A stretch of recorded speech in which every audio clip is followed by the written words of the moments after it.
Welcome to Insights. I'm Adam Rivers. And I'm Sarah Collins. In this episode, we'll reflect carefully on the Qur'an, verse by verse, focusing on wording, context, and coherence. It's great to be here. Yeah, absolutely. So if you are joining us for the first time, our overarching mission here at Insights is, well, it's to basically bypass those superficial layers of reading. Right. We want to uncover the profound, timeless laws woven deeply into Revelation. And to kind of anchor us before we start, let's quickly recap that massive paradigm-shifting event we explored in our previous episode. Yeah, that was a big one. It really was. Right. We discussed the moment when humanity was taught all the names. And, we realized that wasn't just some ancient vocabulary lesson. Definitely not. Right. It represented the dawn of our unique human capacity for intellect, for abstract language, and basically for rigorous scientific discovery.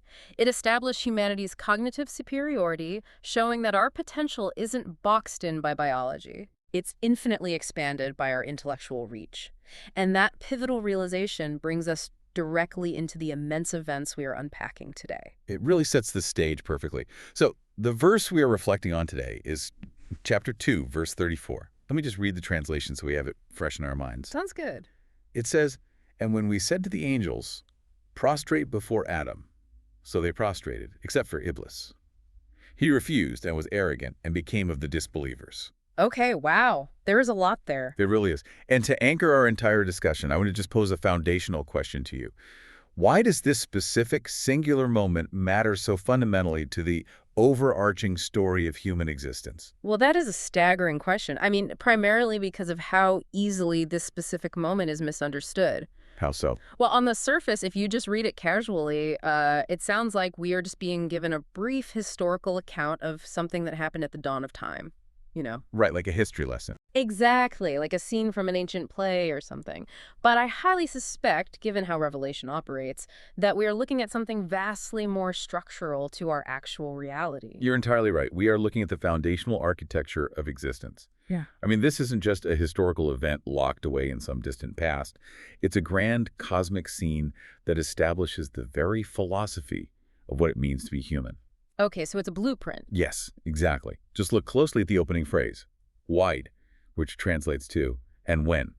In the linguistic framework of Revelation, this phrase is not merely documenting ancient history. Oh, really? Yeah, it actually functions as an alert to the human mind. It's drawing our attention to a constant, unchanging cosmic law. Okay, wait, that completely shifts the temporal weight of the entire verse. Right. You are saying that by using "and when," Revelation isn't asking us to look backward at all. It is literally demanding that we look inward and, around us right now. Exactly. It is bringing a foundational mechanism of reality into our present conscious awareness. Precisely. It demands we pay attention to a mechanism that is governing our current reality. And furthermore, the authority behind this mechanism is highlighted in the very next word, Qulna, which means we said. Okay, so the plural of majesty. Exactly, the plural of majesty. Yeah. It represents a definitive divine decision and an active will that is actively shaping the cosmos. Let me try to kind of contextualize the sheer scale of that authority, because it's massive. If, say, a CEO issues a company-wide mandate, it ripples through every single department, right? Yeah. It alters the behavior of every employee, change protocols, everything. But here, the company is the entire fabric of space and time. That's a great way to put it. This feels like an announcement meant to alter the actual operational code of existence itself. That scale is exactly what the plural of majesty conveys here. The word of God in this context isn't merely, a sound echoing in a room somewhere. Right. It is the fundamental force of creation itself. It is the mechanism organizing the cosmos, executing a universal mandate that absolutely all of existence is required to recognize and integrate. The gravity of that is honestly chilling. I mean, we are talking about a universal mandate echoing through the atomic structure of reality. Yes. Which I guess immediately brings up the next massive issue, which Yeah. is the recipients of this command. So exactly who is receiving this immense cosmic mandate? To answer that, I actually want you to examine your own preconceptions for a second. If I ask you to picture an angel right now, in this exact moment, what image immediately materializes in your mind? Well, if I am being completely honest, Yeah, go for it. it's the imagery we've all absorbed from centuries of, Renaissance art and pop culture. Like what? I picture flowing white robes, giant majestic feathered wings, halos. I picture physical beings sitting on clouds, maybe playing harps, or acting as invisible bodyguards just kind of hovering over our shoulders. Right. It is a highly anthropomorphized, very physical image. And that is a universally popular myth. But the reality presented in Revelation operates on a completely different paradigm. Yeah. If we dissect the linguistic roots of the Arabic words used for angel, which are malaka or la'aka, we find that they actually revolve around concepts of power, message, and management. Management. Yes. In this profound context, angels represent active, functional, cosmic forces. Wait, hold on. I need to interrupt you right there. Here we go. Are you saying we aren't talking about physical beings with wings sitting on clouds like all those popular myths suggest? Because that feels like you are turning a deeply spiritual concept into, like, a physics textbook. Well, I am saying that true spirituality encompasses the reality of physics. Oh, wow. Yeah. When Revelation speaks of commanding the angels here, it is referring to commanding the very forces that govern material and unseen existence. We are talking about the underlying, unbending laws of physics, of biology, of astrophysics. That is a massive paradigm shift. It is. These forces do not possess autonomous rebellion. They are fully subjugated to maintain the perfect balance of the universe, doing exactly as programmed by the divine. That reframes the entire narrative in a way that is actually much more awe-inspiring than the mythology. I think so, too. It removes the fantasy element and replaces it with a profound scientific and existential reality. You are saying the command was directed at the very operational code of the universe, like gravity, electromagnetism, the strong and weak nuclear forces. Exactly. But if these fundamental non-physical cosmic forces are the ones being addressed, what does it actually mean for them to prostrate? Well, think about the physical mechanics of the universe for a second. Does a fundamental force of nature, or the fabric of space-time itself, actually have a physical forehead to place upon the ground in submission? I mean, obviously not. Gravity doesn't have a body. The principles of cellular mitosis don't have knees to bend. Right. So if we accept your premise that these cosmic forces are the angels, then prostration absolutely cannot mean a physical bowing. It has to symbolize an entirely different dynamic. And that dynamic is found in the word sujud, which is translated as prostration. Linguistically, it means ultimate submission, absolute compliance, and total integration into a governing will. Okay. And we must be exceptionally clear here, this is not worship. Worship is an act of free will reserved for God alone. That's a crucial distinction. It really is. Yeah. What is happening here is a monumental cosmic declaration that the laws of nature are being ordered to respond and yield to the human intellect. Wow. This brings everything full circle to our previous episode. Yes, exactly. The universe is yielding specifically because of what Adam, representing humanity, had just received. The capacity to learn all the names. The connection is absolute. This universal submission occurs exclusively because humanity possesses those names. Our cognitive capacity for conceptualization, our intellect, our drive for scientific discovery. Right. The universe is commanded to submit to the inquiring human mind. When we relentlessly study the universe, it yields its deepest secrets to us because of this ancient structural command. I want to really ground this intangible reality for a moment. So when humanity figured out how to harness electricity to light up entire cities, or, when we mapped the human genome to cure diseases, or when we engineered rockets to break the pull of gravity and launch satellites 1 million miles into space, are you saying these breathtaking achievements of science and engineering are literal, real-world manifestations of nature prostrating to human knowledge? That is the exact reality Revelation is describing. That is incredible. Every time an epidemiologist uncovers the mechanism of a virus to synthesize a cure, or every time a physicist understands aerodynamics to make a massive piece of metal fly, that is the universe yielding to the human intellect. It really changes how you look at science. It does. The laws of nature are cooperating with the human mind, actively fulfilling that original cosmic mandate of sujud. It is an incredibly empowering perspective. It tells us that our curiosity isn't like a rebellion against nature. It is the very thing nature is actually waiting for. It's deeply humbling to realize that the raw chaos of the universe has been ordered to cooperate with our intellect. So when human consciousness finally arrived on the scene and unlocked this potential, how did these immense cosmic forces react to the command? Well, consider your daily interaction with reality. Have you ever, in your entire life, witnessed a fundamental law of physics pause to hesitate or deliberate before acting? Never. I mean, when I drop a glass, gravity doesn't take a 5-minute coffee break to philosophize about whether the glass deserves to fall, you know? Right, exactly. The reaction is instantaneous, it's absolute, and it's completely devoid of friction. And that absolute lack of hesitation is perfectly captured in the Quranic linguistics. Revelation uses the prefix fa in the phrase fasajadu, which translates to, so they prostrated. Okay, what does that prefix imply? In classical Arabic grammar, that specific prefix signifies immediate speed, direct consequence, and zero hesitation. There was absolutely no cosmic debate. None at all. The forces of existence instantly recognized the divine secret and the immense cognitive power newly placed within humanity. I love the elegance of that linguistic detail. It paints a picture of a reality that is perfectly paved, you know?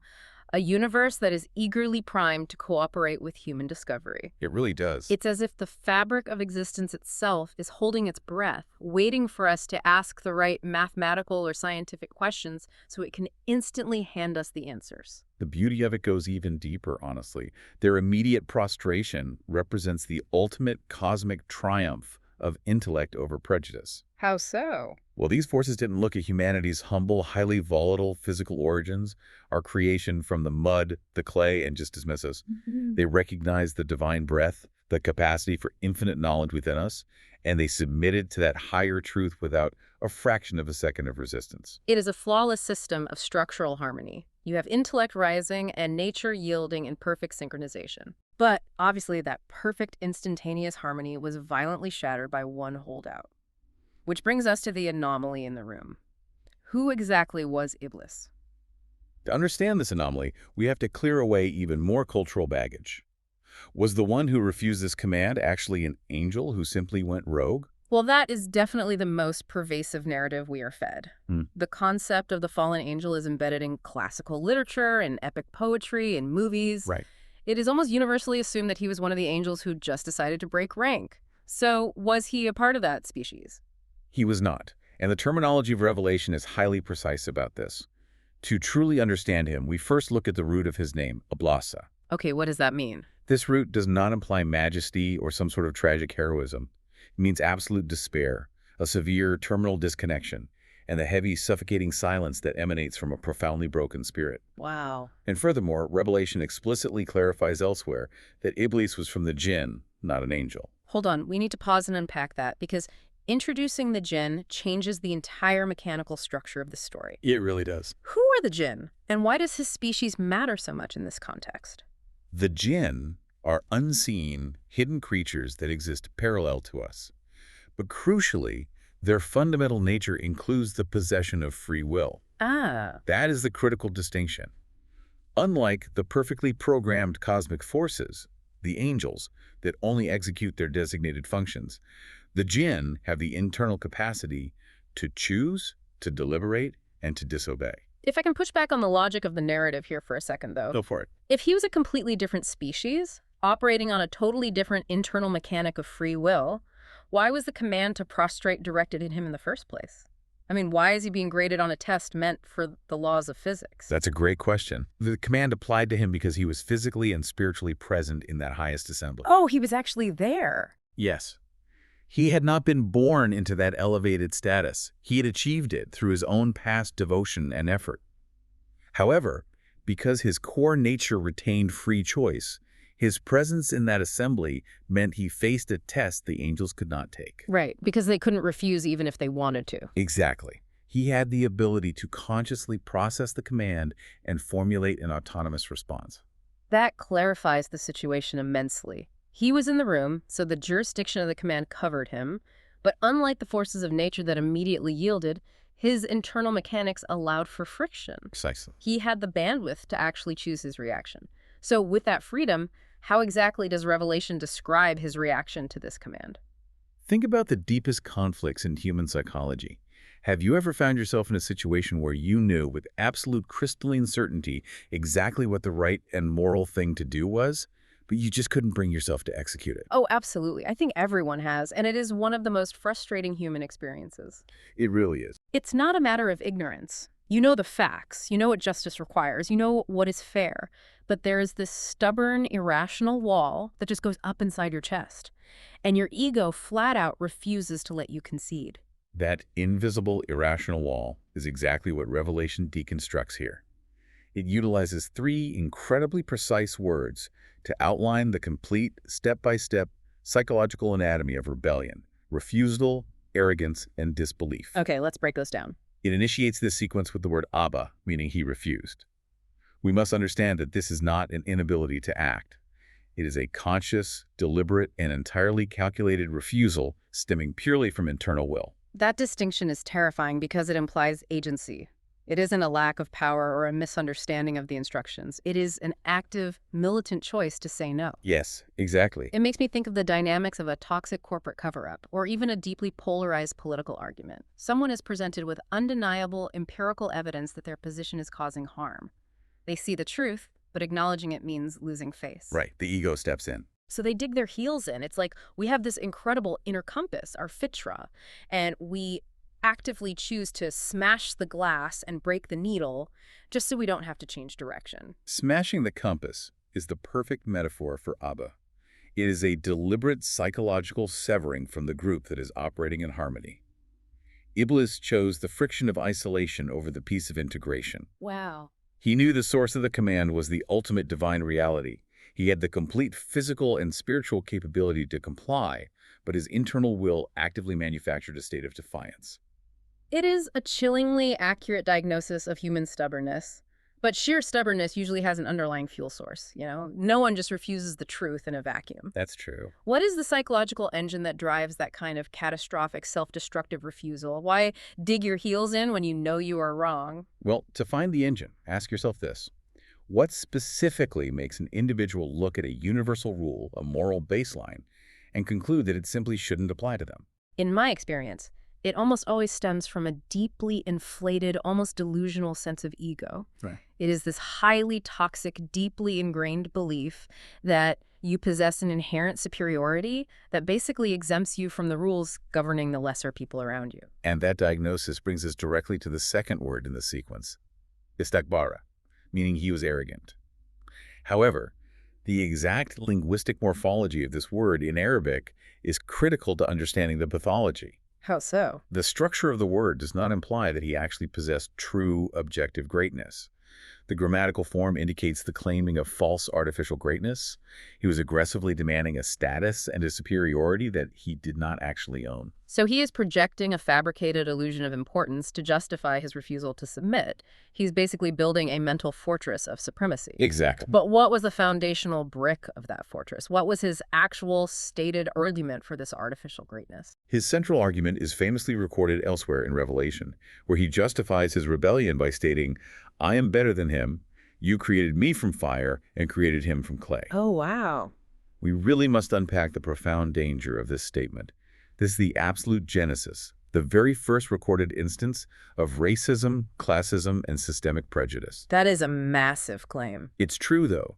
He evaluated worth entirely through the lens of material origin, the energy of fire versus the density of clay, while completely and willfully ignoring the intellect, the spirit, and the divine knowledge breathed into humanity. The modern implications of that are staggering. If we look at the deepest wounds in our society today, like systemic racism, classism, judging an entire demographic by the zip code they were born in, or the inherited wealth of their lineage. Yes. These are not just political issues, they are exact, literal replicas of this ancient Iblisian arrogance. We are still operating on a fire and clay metric. We absolutely are. We continuously measure human value by physical aesthetics or raw material assets, completely ignoring the invisible weight of a person's character, their intellect, and their spiritual potential. You have isolated the very core of the disease. Anytime a human being systemically or personally elevates themselves over another based on superficial physical traits, geographic origins, or material wealth, they are actively adopting the exact psychological posture of Iblis. It's so insidious. It is a catastrophic failure in the epistemology of value. It is the failure to recognize that the true eternal metric of a being's worth is their knowledge, their ethical action, and their spiritual alignment, never their raw material composition. It is a devastating critique of how we structure our societies. And this leads us to the final and perhaps most complex description in that three-part sequence, that he became one of the disbelievers. Here is where I, and I think many people, deeply struggle with the traditional understanding of the narrative. He is literally standing in the divine assembly. He is having a direct interaction with the Creator. How can someone who undeniably knows God exists be classified as a disbeliever? That contradiction only exists if we maintain a shallow definition of the term. If disbelief in the Quranic paradigm isn't merely the intellectual denial of God's existence, what is it really? Well, logically, if he is directly experiencing the divine reality, then disbelief in this context absolutely cannot mean atheism. Exactly. It cannot mean a lack of data or an unawareness of the spiritual realm. It must be referring to an action or a state of mind rather than a lack of information. You hit the nail on the head. To resolve the contradiction, we must examine the ancient linguistic root of the Arabic word kufr, which is translated here as disbelief. Okay, what does the root reveal? Before it took on its heavy theological weight in the classical raw Arabic language, the root word simply meant the act of covering, concealing, or hiding something that is undeniably present. Wait, I want to make sure I'm understanding this correctly. Sure. Are you saying the original root word for the ultimate theological crime is actually used to describe mundane actions, like a farmer covering seeds in the dirt, or the darkness of night covering the landscape? Yes, absolutely. Because a farmer planting seeds is a positive, life-giving act, how does that translate to disbelief? The translation relies on the mechanics of the action, not the morality of farming. A farmer was literally called a Kafir in classical Arabic poetry because his primary action was to take a seed and cover it entirely with soil, hiding it from view. Oh, I see. Therefore, in the profound Quranic conceptualization, kufr is not an intellectual mistake. It is the active, deliberate act of covering the truth. Wow. It is the psychological obliteration of one's own natural disposition, the hiding of obvious blessings, and the stubborn refusal to acknowledge a reality that you internally know to be absolutely true. Iblis didn't lack belief in God. He actively covered up the truth of Adam's intellectual superiority because it threatened his ego. That fundamentally redefines the entire concept of faith and disbelief. It means kufr is an active, moral failure, an intentional blindness. Yes. It is the CEO hiding the climate change data because it hurts the bottom line. It is the politician ignoring empirical facts to protect their power. It is the ego covering the truth to protect its own fragility. It is the ultimate intellectual dishonesty. And I want you to notice the surgical precision of the phrasing used here, wakana mina, which translates to, and he became of the disbelievers. What is significant about that phrasing? The grammar does not suggest that this single cosmic moment spontaneously generated his disbelief out of nowhere. Yeah. It indicates that this deep-seated arrogance, this latent tendency to cover the truth when it challenged him, was a deeply rooted pre-existing trait within his character. Oh, so it was already there. Yes. This pivotal moment of being asked to submit simply applied the necessary pressure to expose what was already hidden inside him. So the command didn't create his arrogance. The command was the crucible that forced his true latent nature up to the surface where it could no longer be hidden. Precisely. This brings us to a massive overarching realization. If we step back from the granular linguistics and look at these three distinct archetypal reactions, the absolute frictionless obedience of the cosmic forces, the arrogant, truth-covering refusal of Iblis, and the newly created, intellectually capable humanity. Right. What is the grand existential equation being presented to us? To solve that equation, we have to look inward. Where do you and I, as conscious human beings, currently sit on this vast cosmic scale? Well, we know we certainly aren't angels. We aren't perfectly programmed forces of nature devoid of friction. Definitely not. And despite our flaws, we hopefully aren't entirely given over to the absolute despair, rebellion, and truth-covering arrogance of Iblis. We occupy a deeply uncomfortable, highly volatile third space. We occupy the ultimate middle ground. Revelation is laying out a profound structural paradigm of existence here. On one absolute extreme, the angels represent flawless, compulsory obedience, maintaining the harmony and the building up of the physical cosmos. Right. On the absolute opposite extreme, Iblis represents entirely unjustified rebellion, a destructive, all-consuming ego, and a tragic subjugation to material illusions.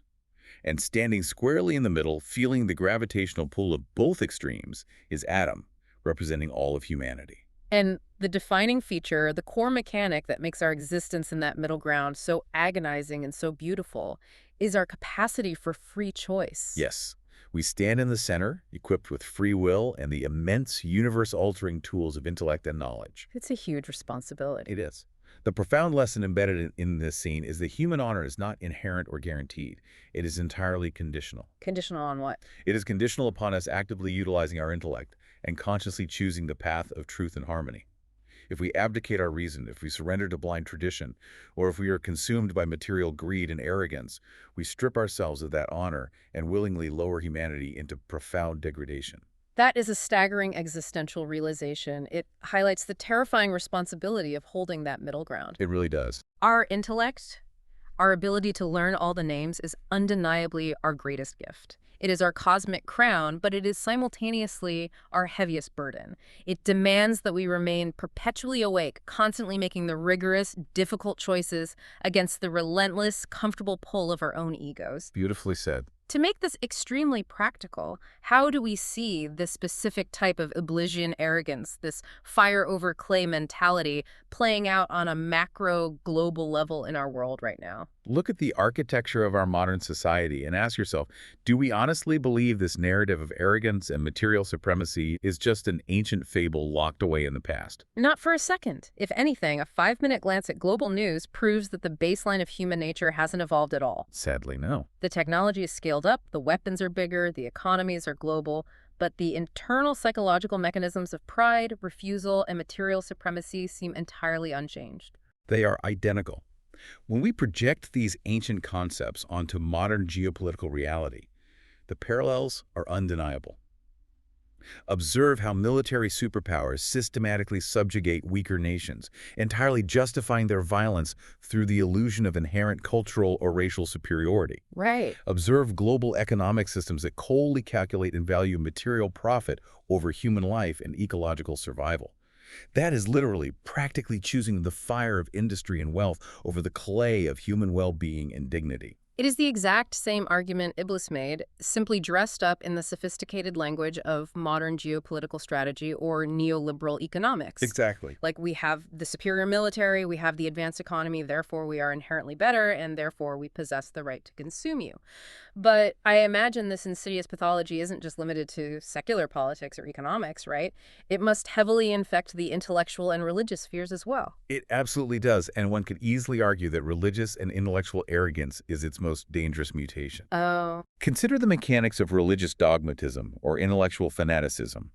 You find individuals and institutions acting as fiercely territorial guardians of baseless, inherited traditions. Oh, definitely. When they are presented with renewed, clear truth or a deeper, more rational understanding of revelation, they practice Abba, conscious, aggressive refusal.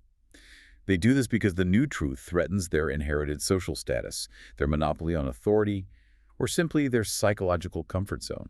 That is an incredibly sharp critique of the echo chambers we all build.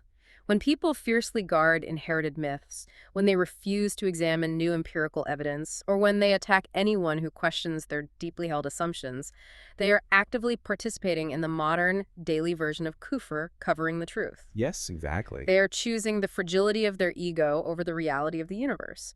When we individually or collectively choose that path of arrogance over the humility of learning, what actually happens to our relationship with the broader universe? Consider the physiological and emotional experience of being in the wrong place at the wrong time. Have you ever felt a deep, unsettling sensation of being completely out of sync with everything and everyone around you? Yes. It is a highly visceral feeling. It is like walking onto a stage where everyone else knows the choreography perfectly and you are just stumbling around, ruining the rhythm, crashing into people. Right. It produces a deeply uncomfortable, almost nauseating sense of dissonance. And that profound dissonance is exactly the reality that Revelation is highlighting with the tiny, devastating phrase, "Except Iblis." Oh, wow. Envision the scope of the scene. The entire universe, from the orbit of galaxies to the vibration of quantum fields, is singing in a state of perfect, seamless harmony. Every fundamental law is executing the divine will. Right. But Iblis, and consequently any human being who willfully follows his path of arrogance, decides to sing out of tune. They purposefully inject friction into a frictionless system. They become the localized source of corruption and decay in an otherwise perfectly balanced cosmic equation. So extending that logic, every time we act with systemic injustice, every time we exercise cruelty, every time we let our ego demand artificial greatness, we are essentially hitting a violently sour note in the universe's grand symphony. That is a profoundly accurate way to conceptualize it. Every unjust act, from personal cruelty to global oppression, is a pathetic, echoing imitation of that original cosmic refusal. That's a heavy thought. It is. This narrative isn't meant to be read as a story about the past. It is meant to serve as a continuous, urgent, internal paradigm for every single moral choice we make today. Every decision you make is a fundamental choice between harmonizing with the laws of the universe or arrogantly rebelling against them. I want listeners to really visualize that. Imagine your daily moral choices, your business decisions, the way you speak to your family as musical notes. Are the decisions you are making today harmonizing with the universe's grand, ancient song of justice, intellect, and truth? Or are you deliberately, stubbornly playing out of tune simply because your ego demands to be the loudest instrument in the room? Given how unbelievably profound all of this is, how deep the psychology goes, it makes me wonder about the style of the revelation itself. What do you mean? Why do you think the Qur'an deliberately leaves out all the cinematic physical details? It doesn't tell us what the angels look like, or the physical form of Iblis, or the architecture of the divine space. Why omit the visuals? Let me offer an analogy for that. If you were hopelessly lost in a deadly wilderness, and someone handed you the ultimate, flawlessly accurate map to guide you to safety, would you waste your time complaining about the font the map was printed in? Absolutely not. I wouldn't care if the map was elegantly calligraphed on parchment or scrawled in crayon on the back of a dirty napkin. Exactly. The aesthetic, superficial details of the map are entirely irrelevant compared to the life-saving structural information it contains. And that is exactly how Revelation operates.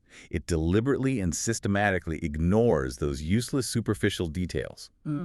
Throughout history, inherited mythological tales, often categorized as Israeliyat, have constantly tried to fill in these visual gaps with elaborate fantasy. Right. The stories people make up. Yes. But those fantasies do not build actionable human knowledge. Every single word in the Qur'an is utterly precise and functional. It provides a complete moral and psychological map. It's so focused. It really is. It calls humanity to utilize reason, to forcefully reject blind imitation, and to stand consciously, intellectually, and humbly before the truth. It is a profound challenge to our modern attention spans. It challenges us to stop getting bogged down in the superficial details, not just in our theology, but in our daily lives. Absolutely. We expend so much precious energy arguing over the font, you know. The optics of our lives, our social media aesthetics, the brand names of our material wealth, the superficial markers of our identity. And while we do that, we completely and tragically ignore the profound, actionable truths that actually govern our psychological happiness and our ultimate spiritual success. It's a distraction we have to actively fight against. Thank you so much for breaking down the incredible, terrifying depth of this verse today. To summarize our vast discussion, we have seen that the universe itself is structurally designed to submit to human knowledge and intellect. Yes. But that immense universe-altering power comes with a severe warning. Arrogance, especially when it is justified by material origins like wealth, race, or lineage, is a destructive societal illusion that perfectly mirrors the very first act of cosmic rebellion. Exactly right. Furthermore, we learned that true disbelief isn't merely a lack of theological information, it is the deliberate, ego-driven covering of the truth. So I want to leave you with this profound, open-ended philosophical question to ponder as you navigate your reality. Let's hear it. When you face a difficult, uncomfortable truth today, something that challenges your ego, threatens your status, or disrupts your inherited beliefs, will you harmonize with the universe by humbly accepting it, or will you let your ego cover the light of your own intellect? That's a powerful question to end on. That's it for this episode of Insights. If you found this reflection helpful, follow the show and join us next time as we continue verse by verse in the Qur'an. Until then, take one idea from this verse into your day.